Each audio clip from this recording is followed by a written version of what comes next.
Guna Sahitam Krishna Chaitanya Devam Shri Radha Krishna Padan Sahagana Lalita Shri Vishakhanvitamscha He Krishna Karuna Sindhu Dinabandho Jagatpate Gopesha Gopika Kantha Radha Kantha Namostute Tapta Kanchan Gaurangi Radhe Vrindavaneshwari Vrishabhanu Sute Devi Parnamami Hari Priye Vancha Kalpatarubhascha Kripa Sindhu Bhayavacha Patitanam Pavanebhyo Vaishnavebhyo Namo Namaha Namo Vishnupadaya Krishna Pristhaya Bhutale Shrimate Bhakti Vedanta Swami Niti Namine Namaste Saraswate Deve Gauravani Pracharine Nirvishesha Shunyavadi Paschatya Deshatarine Jai Shri Krishna Chaitanya Prabhu Nityananda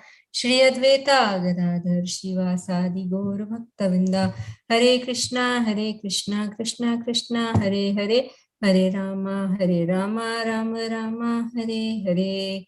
I was born in darkest of ignorance. My spiritual master opened my eyes with torchlight of knowledge. I offer my respectful obeisances unto him. I offer my respectful obeisances unto all the Vaishnava devotees of the Lord. They are just like desired. You can fulfill the desires of our king. Therefore, Mukam karoti vachalam gayate kripatamaham Shri Guru Taranam. All right, Hare Krishna, dear devotees, please accept my humble obeisances. All glories to Srila Prabhupada. So, we completed chapter 6 chapters, which is like there are, all of us know that there are 3 sections of Bhagavad Gita, 6 chapter, 6 chapter, 6 chapter. So, first is Karma Yoga that we already completed actually, and in the end, the last verse 47 was connecting it to bhakti, right? Yoginam api sarvesham madhyate natharatmana shraddhavan bhajate yomam samye yuktatma mata. So means like a perfect, the topmost yogi is who is engaged in devotional service of the Lord, right? So now in 7th chapter, Krishna is going to explain how to actually do so, how to engage in the devotional service of the Lord. So this 7 to 12 is the middle core of Bhagavad Gita, is describing about the Bhakti Yoga, which is the goal of human form of life, and that will help us in realization of the Supreme Lord easily. And that's the easiest and safest and blissful path, and that is what actually Krishna is going to describe in chapter 7 to 12. He presents the knowledge about himself as the Supreme Personality of Godhead to inspire and strengthen our bhakti. Because, okay, why should I serve somebody, right? If somebody is something, like, then only I will serve, just like everybody wants to go to, like when there is some great personality comes, everybody wants to go do something and get the special attention, and that will happen when somebody will do something unique, right? So Krishna is describing what is his position here, so that we can get inspired. So in this chapters from 7 to 12, Krishna is describing Bhakti Yoga. So he is going to speak about who is the Supreme Personality of Godhead, what is his relationship with his energies, and we will see that. And these chapters will really help us to see things in connection with Krishna. What is his relationship with his energies, and also what is my relationship with Krishna, and how do I act in that relationship, and what is the best process of self-realization. So that is what Krishna is going to speak in these 7 to 12 chapters. So the sections, okay, maybe I think I should hand over to Rashmi, is the first one, right, Rashmi? Yes, Mataji, first 2 I took. So let me share my screen, maybe. First 2 I took, then I think Hema Mataji took, and then Gayatri Mataji. And then Gayatri Mataji, yeah. Hey, what happened to Kalpana Mata? And I don't know, they are busy or something. I just pinged Koki because she might have not seen the invite and she might not know if it is a class. Okay. All right, so let me share my screen. All right, so let's begin. Yeah. Rashmi, go ahead. Hare Krishna Mataji. Please accept my humble obeisances. All glories to Srila Prabhupada. Knowledge of Absolute, Chapter 7. Sri Bhagavan Vacha. Maya asakta manha partha yogam yunjam mad ashrayaha asamshayam samagram mamam yatha gnasyasi tas shrunu.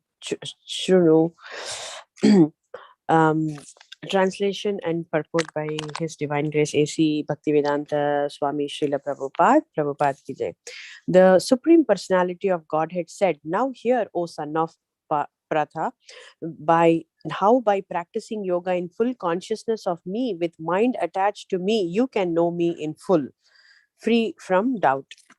So, Mataji, like you said, this is connected with the sixth chapter, the last verse of the sixth chapter. Lord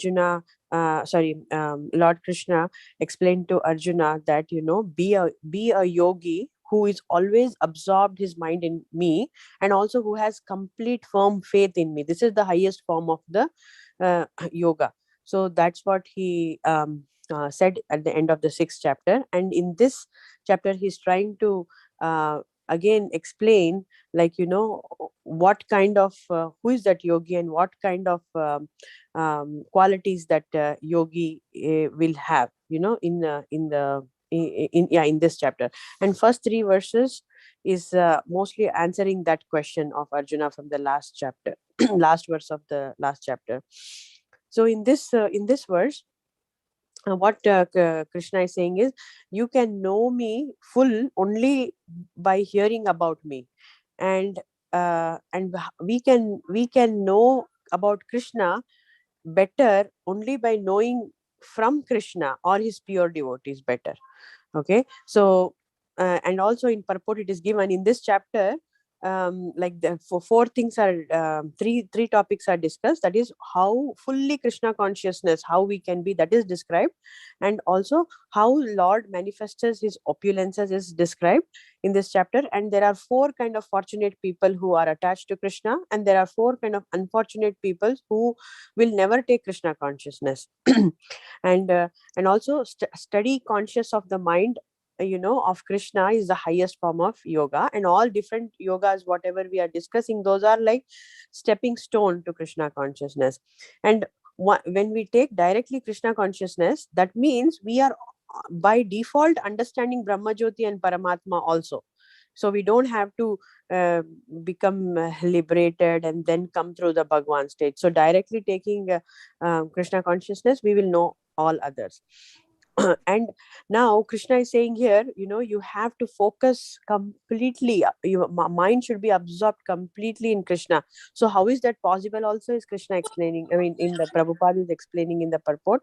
It is only possible by the 9 forms of devotional service. And in the devotional service also, Shravanam, like we read in Srimad Bhagavatam also, right? Hearing is so important in the second canto of first chapter. Same thing here also. Shravanam is the most important. And Shravanam meaning it's hearing from me, like in the verse he is saying, hearing from me directly, or one of the pure devotees. And there are a lot of evidences of this from Canto 1, Chapter 2, and many other verses that has been quoted in the purport. And also, last part of this purport, Prabhupada explains, now what happens to one who hears about Krishna. So what happens to one? Hearing is important. Why? The proof is given. And now what happens to the person who hears about Krishna? What happens is Krishna will dwell in his heart like he's a best friend, and purifies the devotees who is engaged in hearing of him. So with this purity, what happens? The devotee will develop the dormant transcendental knowledge. Once we have this knowledge, we will be fixed in devotional service. And once we are fixed in devotional service, we get freed from all these modes of material nature, passion, and ignorance. And once we are freed from that, the lust will completely get diminished. And once lust is gone, then we all will be situated in the pure goodness, that is Shuddha Sattva. And in that stage only you can do bhakti yoga, and one enables one to come to that stage. um, when we are in the bhakti yoga, at that time only we can understand this supreme absolute truth of Lord Krishna. So what is the what is the meaning of this is, so hearing is the only way we can understand the signs of uh, Krishna. So basically that's what hearing is stressed. And the next verse is ज्ञानं तेहं सविज्ञानम् इदं वक्ष्यामि अशेषतः जत् ज्ञानात् वनेहा भूयो अन्याच् ज्ञानात् वयम् अवशिष्यते. I shall now declare unto you in full this knowledge, both phenomenal and numinous. This being known, nothing further shall remain for you to be known.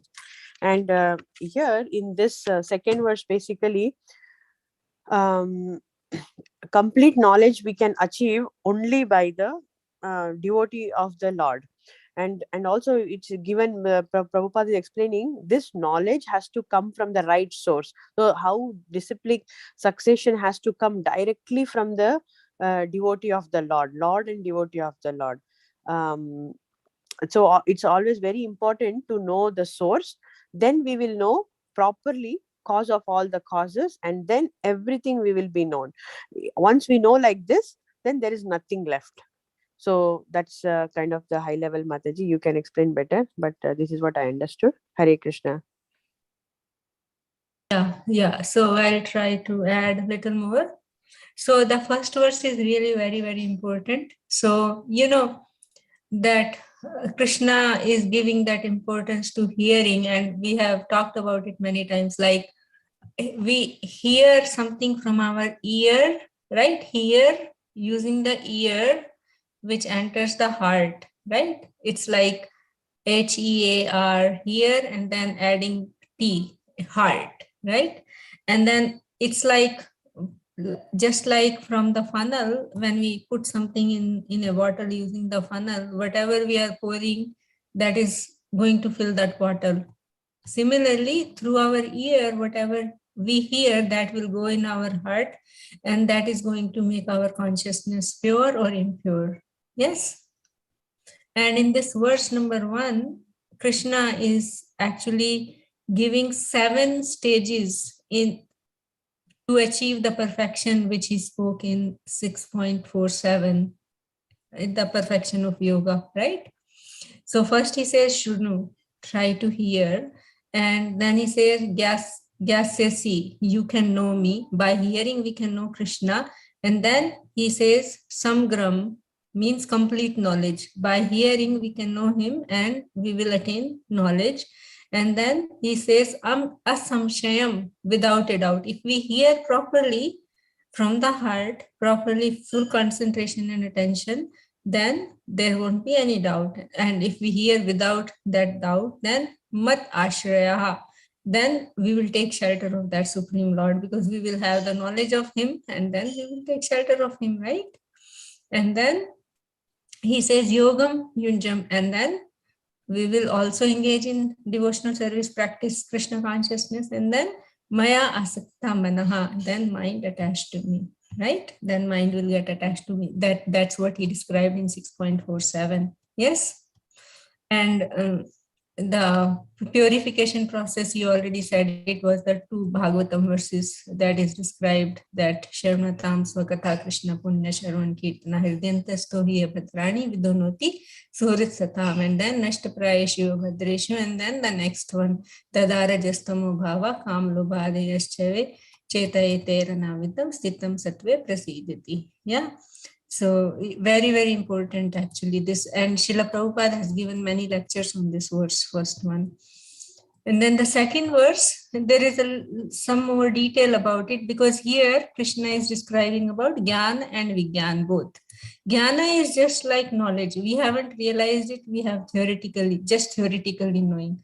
That is like, how I perceive things through my senses. That is what is Jnana, which is not like, how Krishna sees or how Krishna has designed it. I don't have any understanding, but the phenomenal knowledge that Krishna is describing, saying here is like perceiving by my senses, our senses. And Vijnana is, which is noumenal knowledge, that is object as per its inherent property, independent of our senses. Means whatever it is, like for example, a rasgulla, if I have jaundice, I cannot taste the sweetness of that rasgulla, right? But actually, the rasgulla is sweet.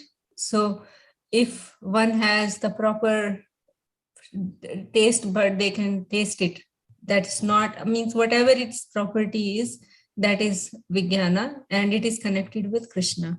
So that is what is described. And also there are multiple different acharyas. They speak about these Jnana and Vijnana differently. So another way is Jnana. It generally refers to knowing that the body and the soul are different.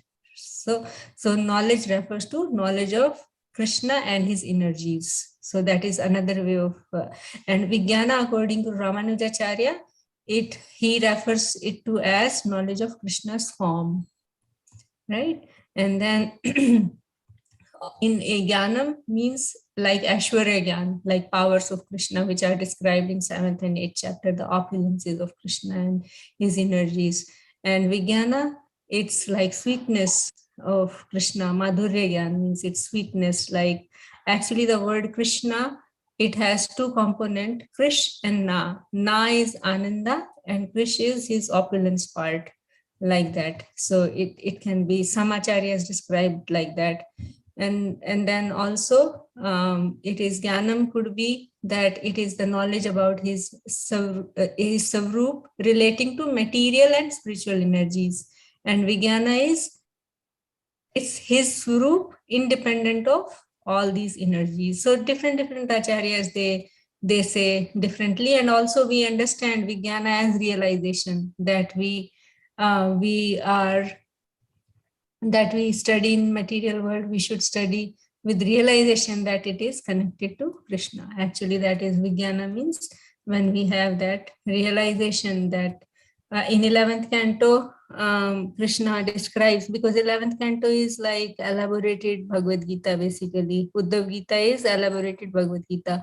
So in chapter 19, he is describing about that how when we have knowledge, we can understand that there are different elements, like total 28, one is super soul in that. And then when one has Vijnana, means when one has realization, then one understands that how all those things actually are related to Krishna. So even though there are different elements, but they are all related to Krishna. So, and also it's the feature non-different, difference and non-difference, like they are different at the same time, they are non-different, means seeing Krishna in everything, basically. That is Vijnana. There he describes, I think it is verse number, I am not remembering the verse number, but I think it's 11 second. I will just look up. I think it is 15th verse. Let me read the translation in 11th canto, chapter 19, verse number 15. When one no longer sees the 28 separated material elements which arise from a single cause, but rather sees the cause itself. What is the cause? The Supreme Personality of Godhead. At that time, one's direct experience is called Vijnana or self-realization. Very nice. I was really struck with it. And I'll just like to read this one lecture, little portion of a lecture of Srila Prabhupada on verse number 1. Then Krishna says that Jnanam te aham sa vijnanam idam vakshyami asheshitaha. Now this knowledge of God is not a sentiment. It is a science. It is scientific. Nobody can deny it. We are not preaching any particular type of sentiment or any frog's speculation. It is fact. How our relationship with the Supreme Lord can develop, how we are related to him. These things are fact on philosophical basis. Therefore, Krishna is assuring Arjuna that what I am saying to you is not a religious sentiment, but it is jnanam. Jnanam means it is practical knowledge. Jnanam means theoretical knowledge, and Vijnana means practical knowledge. Yeah, that is what Krishna is saying in 11th canto also, right? Yeah. Source, then we know everything. So that is what is said here. If we know the source, then we can. I gave it to her. That's from there. And how is Bhagavad Gita come? So also, Srila Prabhupada in the, it is also like Jnanam, basically we receive it from Bhagavad Gita. Somebody's microphone is not muted. So we receive it primarily from Bhagavad Gita and Srimad Bhagavatam and Chaitanya Charitamrita. These are like our books for receiving that knowledge. And also if we apply that knowledge, then our faith develops and then we get realization. We discussed that, I think, in Bhagavatam or something, I guess. So Gita, our acharyas describe that Bhagavad Gita, it describes God's identity. Srimad Bhagavatam describes God's activities, and Chaitanya Charitamrita, it describes God's mentality. And we also hear, I think in second chapter, first purport, Srila Prabhupada describes about how Bhagavad Gita is like complete in itself. So how is it? That because it gives us complete principles, fully all the principles are given in Bhagavad Gita.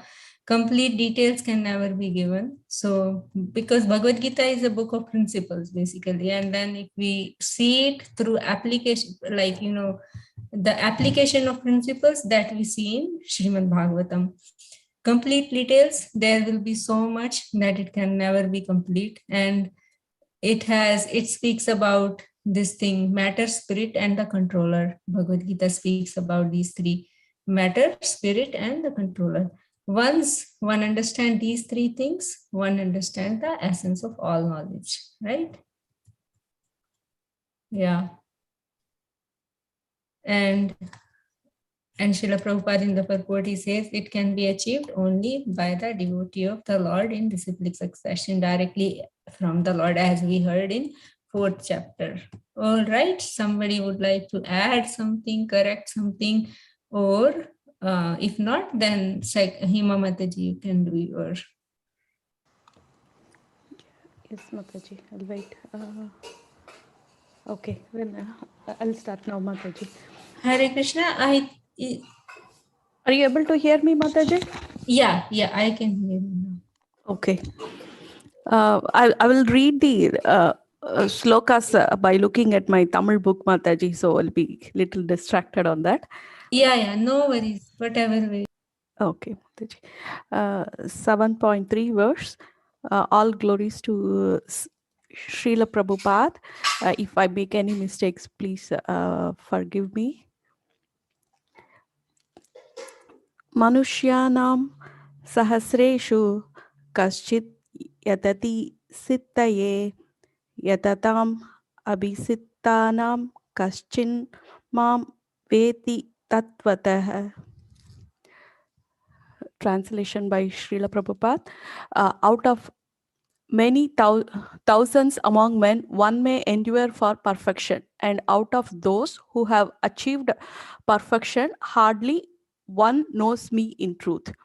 So, purport by Srila Prabhupada. I will read this, Mataji, because I think when I read this, I feel like I cannot explain more than what Prabhupada said here. So the first three verses are God, Krishna itself is telling about himself. Gayatri Mataji sent those summary. It was very helpful. This is the third one where Krishna says about himself. There are various grades of men, and out of many thousands, one may be sufficiently interested in transcendental realization to try to know what is the self, what is the body, and what is the absolute truth. Generally, mankind is simply engaged in the animal propensities, namely eating, sleeping, defending, and mating. And hardly anyone is interested in transcendental knowledge. The first 6 chapters of the Gita are meant for those who are interested in transcendental knowledge, in understanding the self, the super self, and the process of realization by Jnana Yoga. Dhyana Yoga and discrimination of the self from matter. However, Krishna can be known only by persons who are in Krishna consciousness. Other transcendentalists may achieve impersonal Brahma realization. For this is easier than understanding than Krishna. Krishna is the supreme person, but at the same time, he is beyond the knowledge of Brahman and Paramatma. The yogis, jnanis are confused in their attempts to understand Krishna. Although the greatest of the impersonalists, Sripada Sankaracharya, has determined in his Gita commentary that Krishna is the supreme personality of Godhead. His followers do not accept Krishna as such, for it is very difficult to know Krishna, even though one has transcendental realization of impersonal Brahma. Krishna is the supreme personality of Godhead, the cause of all causes, the primal Lord Govinda, Ishvara Parama Krishna Sachidananda Vigraha Anadir Adir Govinda Sarva Karana Karanam. It is very difficult for non-devotees to know him. Although non-devotees declare that the path of bhakti or devotional service is very easy, they cannot practice it. If the path of bhakti is so easy as the non-devotee class of men proclaim, then why do they take up the difficult path? Actually, the path of bhakti is not easy. The so-called path of bhakti practiced by unauthorized person without knowledge of bhakti may be easy, but when it is practiced factually according to the rules and regulation, the speculative scholars and philosophers fall away from the path. Srila Rupa Goswami writes in his Bhakti Rasamrita Sindhu, Shruti Samruti Puranadi Panja Panchasratra Vidim Vina Jagantika Harer Bhakti. It is ekantiki harer bhaktir utpatayeva Patayaiva kalpate. Kalpate. Yeah. So it's like devotional service of the Lord that ignores the authorized Vedic literatures like the Upanishad, Puranas, and Narada Pancharatra is simply an unnecessary disturbance in society. It is not possible for the Brahman realized impersonalist or the Paramatman realized yogi to understand Krishna, the supreme personality of Godhead, as the son of Mother Yashoda or the charioteer of Arjuna. Even the great demigods are sometimes confused about Krishna. Muyanti yat suraya mam tu vedana kaschana. No one knows me as I am, the Lord says. And if one knows him, then sa mahatma sudurlabha. Such a great soul is very rare. Therefore, unless one practices devotional service to the Lord, one cannot know Krishna, and he is Tattvata. Even though one is a great scholar or philosopher, only the pure devotee can know something of the inconceivable transcendental qualities in Krishna. His being the cause of all causes, his omnipotence and opulence, and his wealth, fame, strength, beauty, knowledge, and renunciation, because Krishna is benevolently inclined to his devotees. He is the last word in Brahman realization, and the devotee alone can realize him as he is. Therefore, it is said, Ata Shri Krishna Namadi Nabavet Grahayam Ita Indriyai Sevon Mukehi Chivasine Savyam eva spurat yata. No one can understand Krishna as he is by the blunt material sense, but he reveals himself to the devotees, being pleased with them for their transcendental loving service unto him. Bhakti Rashamrita Sindhu. So here Krishna explains how it is very difficult for one person to understand him, actually understand the absolute truth, that is Krishna. Why he's explaining the details, why it is very hard, by explaining about he is beyond Paramatma and Brahman. And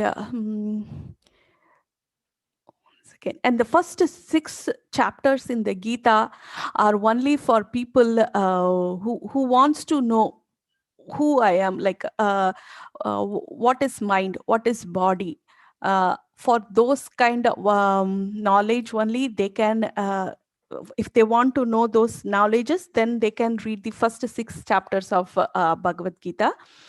But even it's very hard to find people who are interested in knowing those details. That's what he's saying. 1 out of thousands among men, one may endure for perfection. Only one have out of 1,000, only one have interest to know what is to know about the Sankhya Yoga, which is about body, mind, and soul. And out of those thousands who knows about the who knows about, who has this transcendental knowledge, only one achieve the perfection and reach him. So that's what it's saying. And Krishna is also saying that he is the cause of all causes. So whoever follows the Advaita, they will stop at the stage of Brahman. And after that, Krishna is there. They were not able to understand Krishna. That's why they stopped at that point and they were not able to proceed further. But with the bhakti process, we will be able to understand Krishna. And it's not just the process that we are able to understand the Krishna. The last sentence, he gave some promises, like it's not like our actions or devotions that we do is making him to realize, but only when he gets pleased, he by himself reveals himself to us. So the bhakti is so important. That's what I understand, Mataji. Yeah. So just 1 second.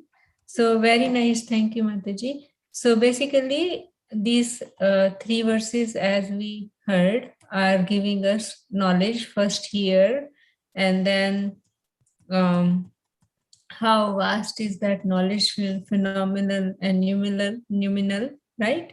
So basically the first verse is speaking about exaltedness of the destination, and the second verse 7.2 is speaking about the like how vast is that knowledge, the breadth of the knowledge, and third is the rarity of its acquisition, right? So it's these 3 verses. Krishna is glorifying about glorifies of knowledge. Krishna is giving 3 glories of Krishna, knowledge. Krishna is giving the exaltedness, the breadth of knowledge, and then the rarity of acquisition. So basically, what is he doing? Krishna is creating an eagerness in Krishna, in Arjuna, to hear by glorifying this kind of knowledge, so that Arjuna becomes, oh, this is something very, very important. I should pay attention and do it. So in this verse, like first Krishna says Manushyanam. So Manushyanam Sahasreshu. So that is speaking about materialists, like there are all vast kind of people who are materialist. And then he says Kaschit Yatti. That means the transcendentalist, that some have that transcendental knowledge out of so many Sahasreshu.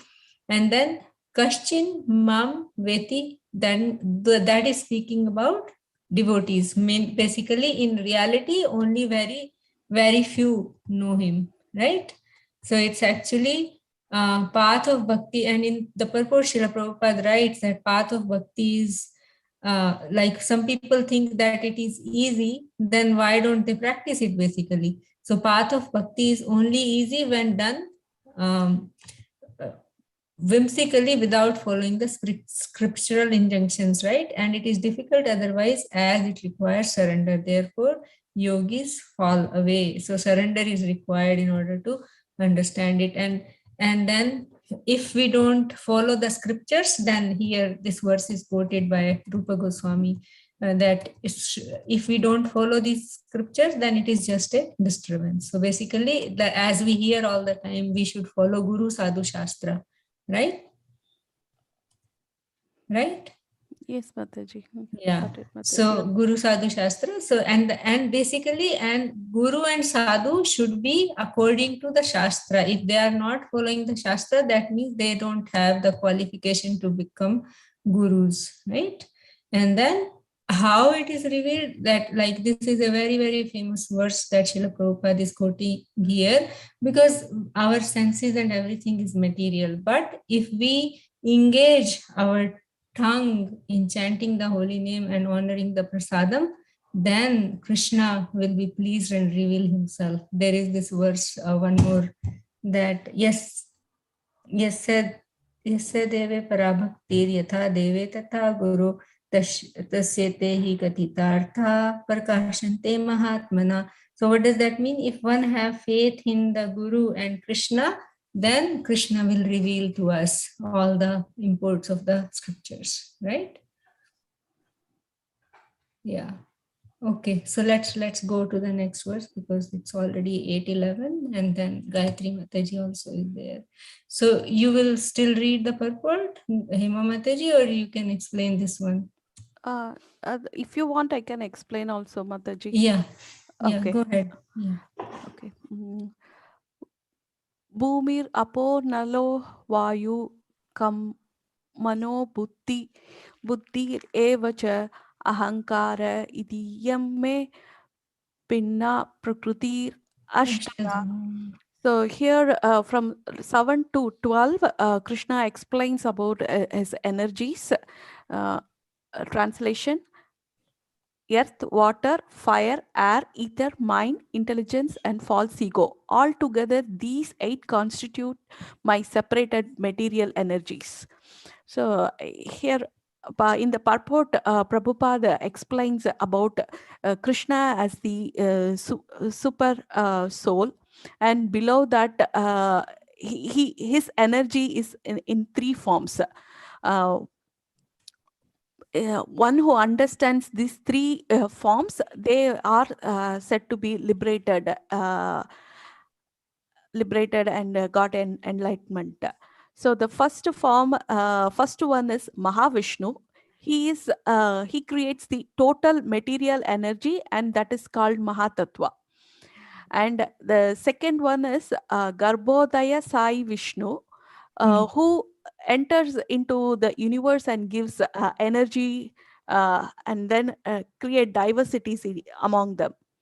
The third one is Krishnodaya Sai Vishnu, who is Shirodashai. It is Shirodashai. Sorry, Mataji. No, it's Shirodaya okay. Sai No Vishnu. worries. Sai Vishnu, who is in all living entities in the universe.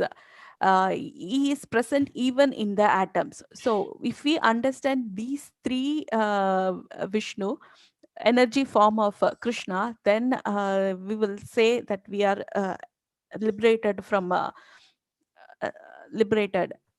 So and then 1 second, Mataji, let me just.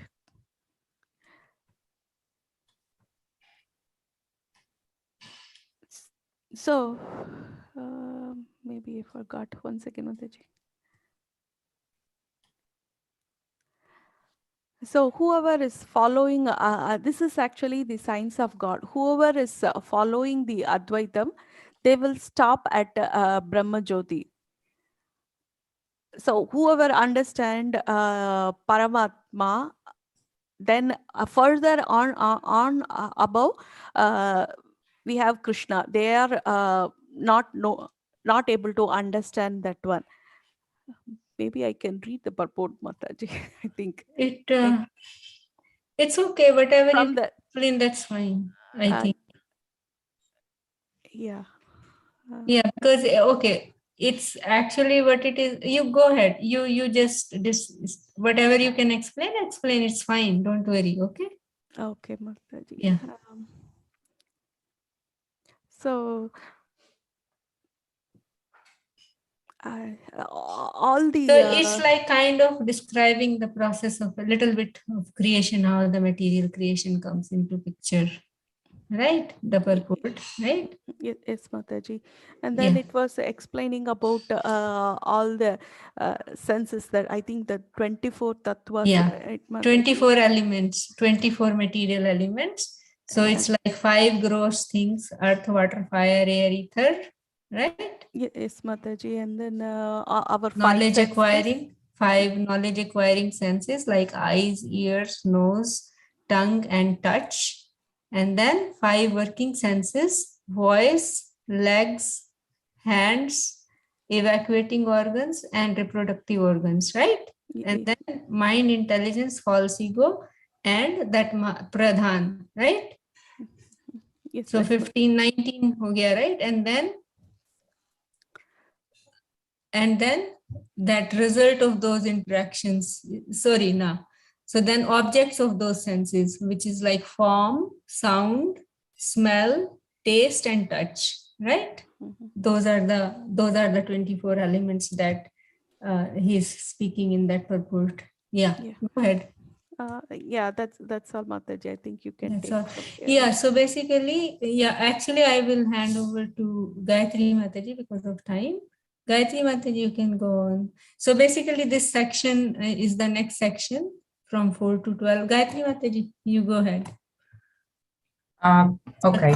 One second, let me go to the next verse. So text number 5. Hmm. My explanation will be short. So apareyam itastv anyam prakritim vidhime param jiva bhutam mahabaho yayadam dharyate jagat. So here, firstly, there is an interesting expression in Sanskrit at the last line, dharyate jagat. So literally, dharyate jagat means that they hold this world, and hold on, I did not read the translation. I'm sorry. I'm sorry. Besides this, almighty armed Arjuna, there is another superior energy of mind which comprises the living entities who are exploiting the resources of this material inferior nature. So in the translation, it says that the living entities are exploiting this world. However, more literal translation of Dharyate Jagat is that living entities hold this world. So how can living entities hold this world if basically Lord Vishnu or Paramatma holds this world? So it actually means that the living beings hold this world with their desires.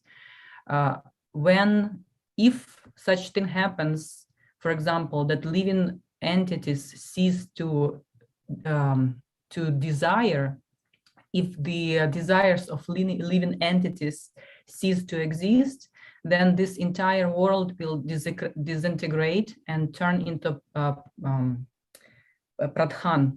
into pradhana.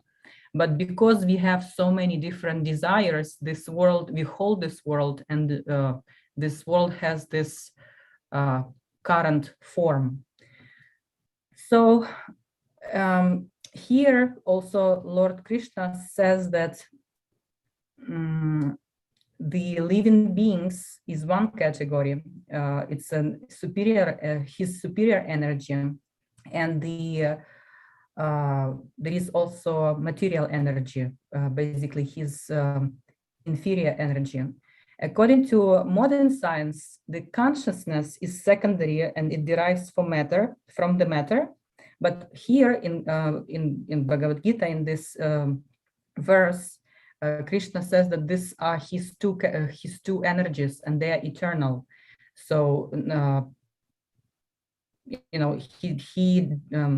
he disagrees with modern science, and he says that it's not that the consciousness derives from matter, but these two categories are eternal and they belong to Krishna. Also, Prabhupada uses this verse to argue with this monist, with the people who follow this monist theory, and he says that basically he's saying that this verse proves that we are not God, because all the everything in this world belongs to Krishna, and everything in this world is his energy. And how can one prove that he's not God? For example, we can see that we fall asleep, like we cannot not sleep, and we get hungry, we get sick. So if we were God, according to our will, we could be always healthy, or according to our will, we could be never falling asleep. Or however, we are not controlling this energy. We are under the control of this energy. Therefore, we can never become God. We are not God, and we can never become God. So Prabhupada uses this verse to argue with the monist theory. So that's about this verse.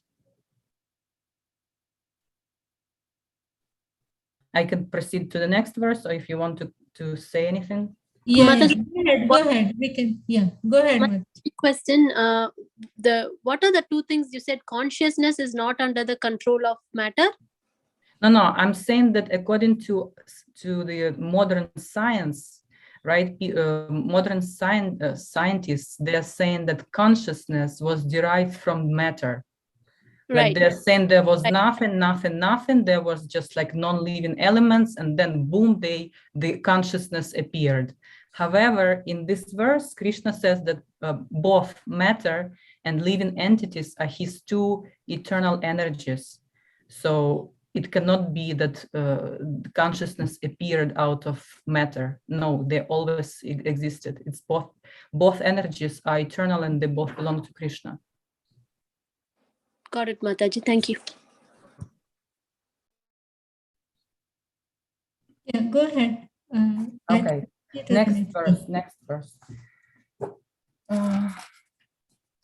Okay, so etat yonini bhutani sarvaniti upadharaya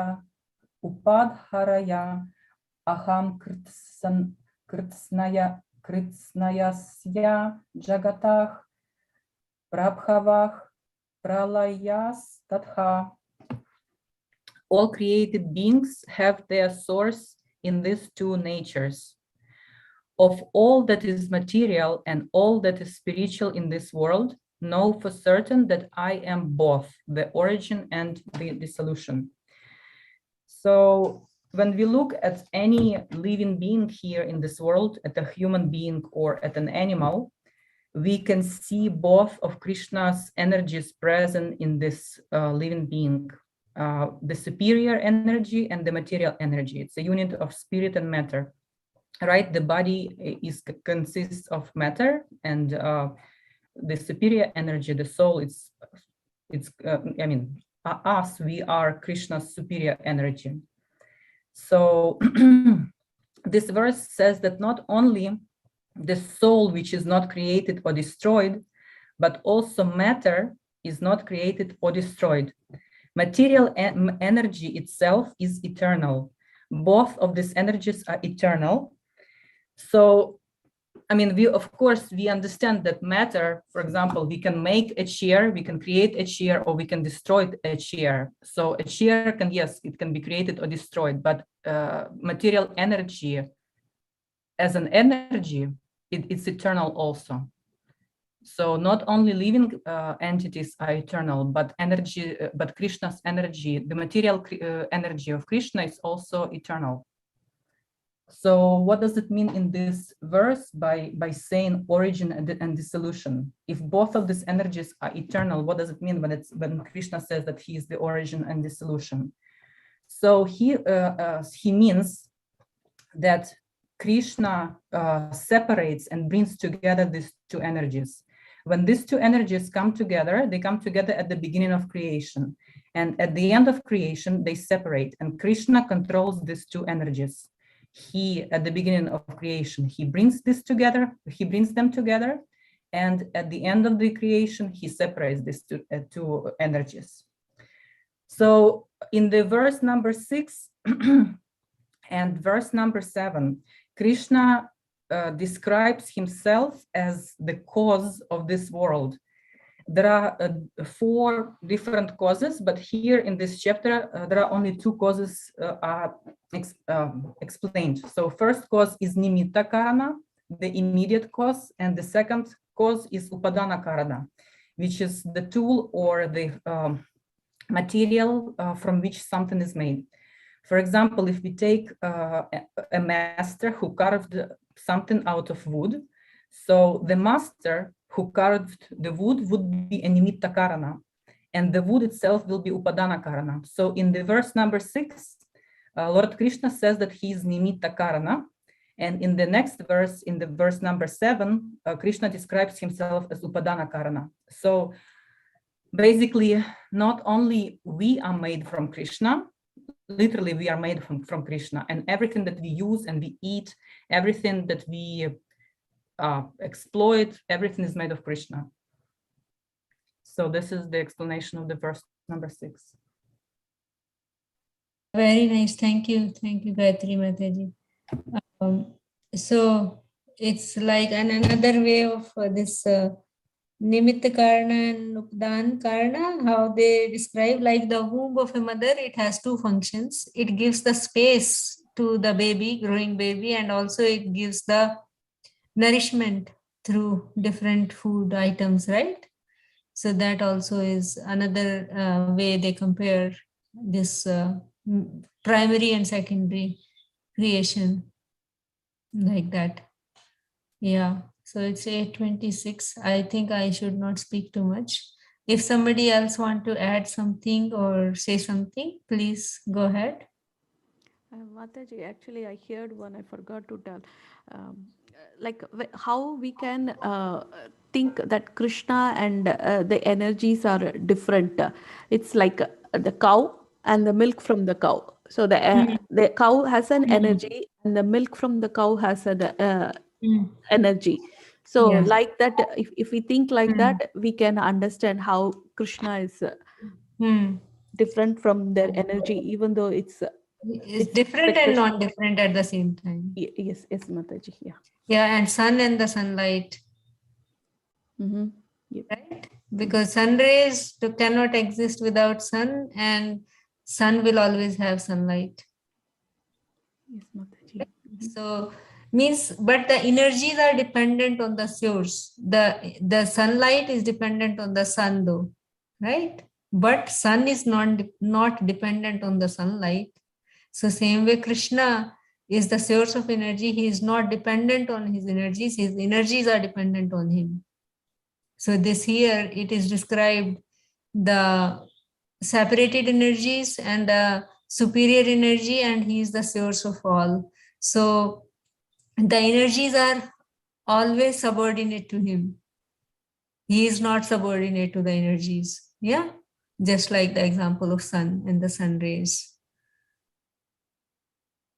Yeah, so in this section 4 to 12, so Krishna is giving the knowledge of his material and the spiritual energies. So from 4 to 7, Krishna is speaking about the supreme position of himself.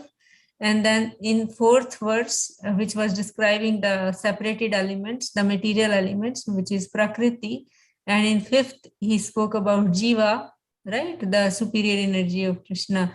And we are exploiting the material nature, even though, yeah. And in 6 and 7, Ishvara and Krishna, Ishvara, the Krishna is the source of all, is described. And then 8 to 12, Krishna is the essence of everything. It's going to be described. Yeah. So anything anybody would like to add?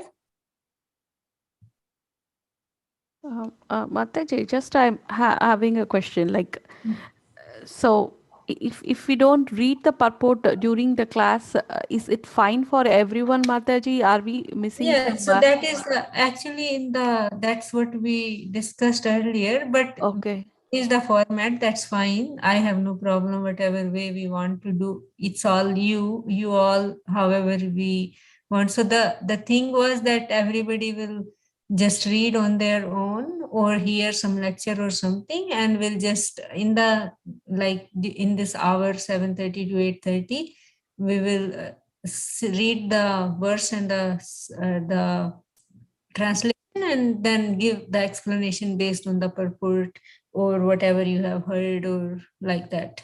Yes, Mataji. I was not a part of that discussion. Oh, okay. Oh, But maybe. Okay. yeah, But if all of you want to do it in some different way, I have no problems. what is my concern is, like, if I explain it without purport, will it reaches everyone, or am I Oh, missing something like that? I no, have no, a no. concern. Actually speaking, whatever number of verses we choose, everybody is supposed to read them ahead of time, like before the discussion, actually. Okay, Mataji. Yeah, That was the whole point. okay, Mataji. Then next time I will try not to read the purport, Mataji. Yeah. Thank you. Yeah. Yeah. And if everybody, whatever you all want to, however way you want to go. But these chapters from 7 to 12 are important. So let us pay more attention to them. Thank you, everyone. Actually, Gayatri Mataji, Rashmi is not here. Hema Mataji for preparing and sharing. Thank you so much. Mataji. So Mataji, for next week, Yeah, next week. I can do too. Okay. I can also do too. Okay, Gayatri Mataji. Anyone else would like to do? Kalpana, Mata? Koki? Mata, me and Kalpana Mata, Monday's class we have, Mataji. So that's why Oh, if the BG class moves to Wednesday, then I can pick up Mataji. So should we exchange the days, devotees? Monday Bhagavatam and Wednesday Bhagavad Gita? I mean, whatever you all want to. I mean, I have no problem either way, whatever. Yeah, I also don't have any problem with that. Yes, if Mataji. move Mataji, then I can take 2 verses. Gayatri Mataji, Hema? Yeah, I think most of the times it will be okay. Okay. Yes, Mataji. I'm also fine. Okay, so should we move Bhagavad Gita to Wednesday then? Mm-hmm. Okay. Yeah, Mataji. Okay. All right. So thank you, dear devotees, very much. Mataji, send the assignments, right? Yeah, I will. So it is Koki, Bhagavati Prabhu, Gayatri Mataji. Kalpana, are you there? Yes, Mataji. You will do too? Yeah, I can do Mataji. So next week we can do 8 verses. I think we won't be able to do all the 8 verses. Yeah, Mataji. Huh? I can give my verses to Kalpana Mataji. We will not be able during one class to go over the 8 verses, I think. I will check. I think because I think he's going to speak about how he's the essence of all the things. I think the verse, whoever Mataji. takes the verse 8 has to take all the verses from 8 till 12, because these verses, they are the same thing. Yeah. So whoever is taking 7, 8 should take it from 7 till 12. The whole thing, yeah. That's what 7 to 12 is one section, no? No, from 8 to 12 8 is to one 12, section. yeah, right. So anyway, so then, because then one, we will not just leave one, right? So 7 to 12 somebody can do. Let's see. I can do Mataji. I will check and then maybe. Yeah. Okay, so yeah. Yeah, Mataji, you can assign if it is going to next week, then it's fine. Okay. Anyways, we'll be prepared. Yeah, okay. So we'll do Wednesday? Huh? Yes, Mataji. Okay, and I also, Prabhu, let's send this live thing.